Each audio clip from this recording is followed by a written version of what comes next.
Hi guys, I'm Sophia. If you're searching for a good movie and you can't find any good ones, I'm here to help you. Here are some of the best comedy movies to make your day, so without further ado, let's get right into it.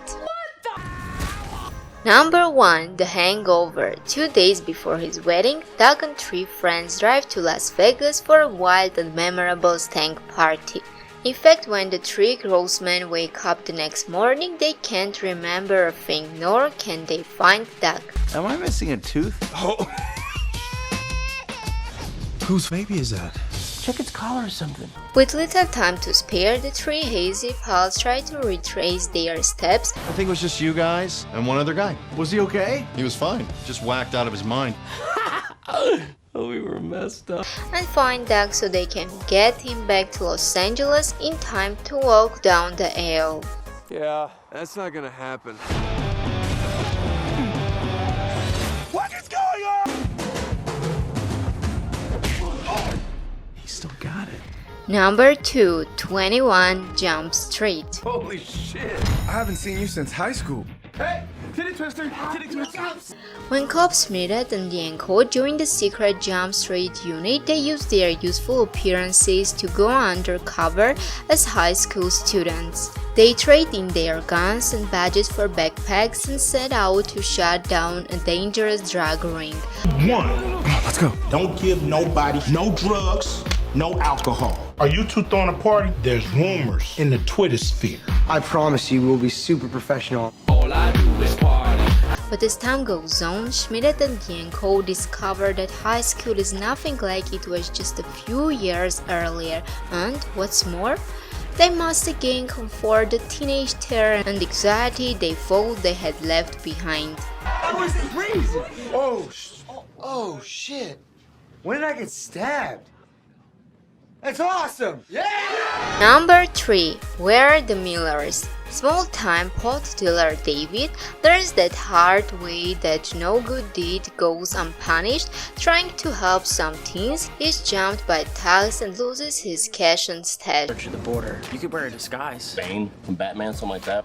Oh, there's no drugs in here. You got nothing to worry about. Now David's in big debt to his supplier, and to wipe the slate clean, he must go to Mexico to pick up the guy's latest shipment. Son, Kenny Miller, and my lovely daughter, Casey? To accomplish his mission, Dave devises a foolproof plan. He packs a fake family into a huge RV and heads south of the border for a wild weekend that is sure to end with a bang. Max? How about a little music? I seen a rainbow yesterday. Number 4. Horrible bosses. Nick, Dale, and Kurt are workers who would like nothing better than to grind their oppressive employers into the dirt. Trim some of the fat. What do you mean by trim the fat? I want you to fire the fat people. You can start with large Marge. Marge, can you come in here, please? What? Quitting their jobs is not an option, so fueled by alcohol and dubious advice from a criminal, the men devise a complex and seemingly foolproof plan to permanently rid themselves of their terrible bosses. Oh, look at this! What about Little Jabs? Little Jabs? My boss who worth planning to kill is dying in front of you and you saved his life? Well, that sounds bad when you say it. The problem is, any plan is only as clever as the brains behind it. You're doing 61 in a 25 zone. I was drag racing. In a Prius. I don't win a lot. Number 5. Why him? During the holidays, loving but overprotective Ned travels to California to visit his daughter Stephanie at Stanford University. While there, he meets his biggest nightmare, her well-meaning but socially awkward boyfriend Laird. It says happy holidays and everything. It says happy holidays? Yeah. Oh, fuck. Even though Laird is a multi-millionaire, Ned disapproves of his freewheeling attitude and unflirted language. Fucking psyched that you're out here for the holidays. This is a 15-year-old child. Oh, shit. You don't say fuck? His panic level escalates even further when he learns that Laird plans to ask for Stephanie's hand in marriage. Be calling me son, I'm gonna be calling you dad. Don't think that's gonna happen. I think it's gonna, I Dad. know it won't. Dad, it will. Stop that. What, Dad? Do not mess with me.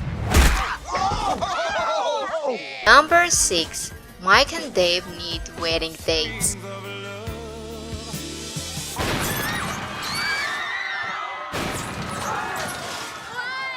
This is a bad idea. Mike and Dave Trinkle are young, adventurous, fun-loving brothers who tend to get out of control at family gatherings.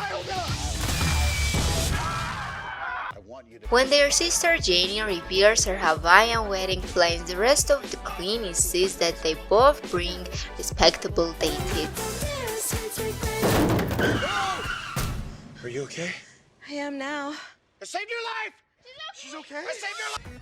After placing an ad of Craigslist, the siblings decide to pick Tatiana and Alice, two charming and seemingly normal women. Once they arrive on the island, however, Mike and Dave realize that their companions are ready to get wild and party hard. Don't ever do that. I could do anything that they could do. Number 7. Blended. Recently divorced mom Lauren and widowed dad Jim let their friends push them into a blind date, which goes disastrously wrong. Unsurprisingly, neither wants to see the other ever again. Thank you. Africa.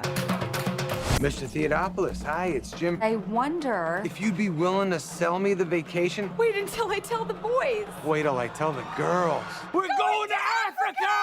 Intervenes when both Jim and Lauren, unbeknown to each other, purchase one half of the same vacation package at a South African resort. What is he doing here? Don't talk to my dad like that. Butthole language. She can say butthole if she wants to. Butthole, butthole. Not you. They and their children are forced to share the same suite and participate in the slew of family activities together. Why are you flipping my dad off? Huh? I'm not. That are blended families. I may have misread that situation. Number 8. Yes man, Carl Allen is struck in a rant with his negative ways. Then he goes to a self-help seminar and learns to unleash the power of yes. Yes! No. You would say yes. Living in the affirmative leads him to all sorts of amazing and transforming experiences. He gets a job promotion and even finds a new romance. But Carl finds that too much of anything, even positive thinking, is not necessarily a good thing. I never had a Red Bull before, but I had a Red Bull last night. I really like Red Bull. Yeah, you seem a little hyper. Number 9. Super Bad. Two inseparable best friends navigate the last weeks of high school and are invited to a gigantic house party. Together with their nerdy friend, they spend a long day trying to score enough alcohol to supply the party and inebriate two girls in order to kickstart their sex lives before they go off to college. Wait, you changed your name to McLovin? Doesn't even have a first name, it just says McLovin. This guy's either gonna think here's another kid with a fake ID, or here's McLovin, the 25-year-old Hawaiian organ donor. I am McLovin.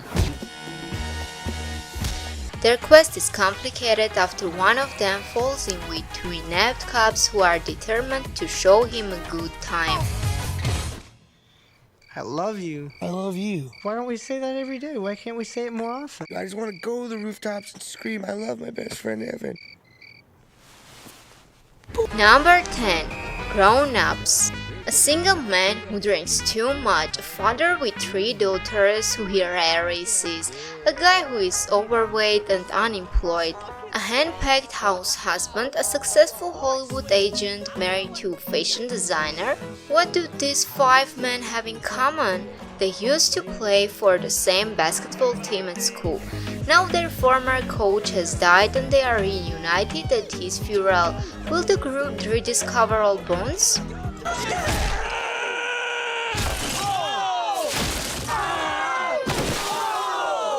Dad, are you making a sissy? You know they put a chemical in the pool that turns urine blue.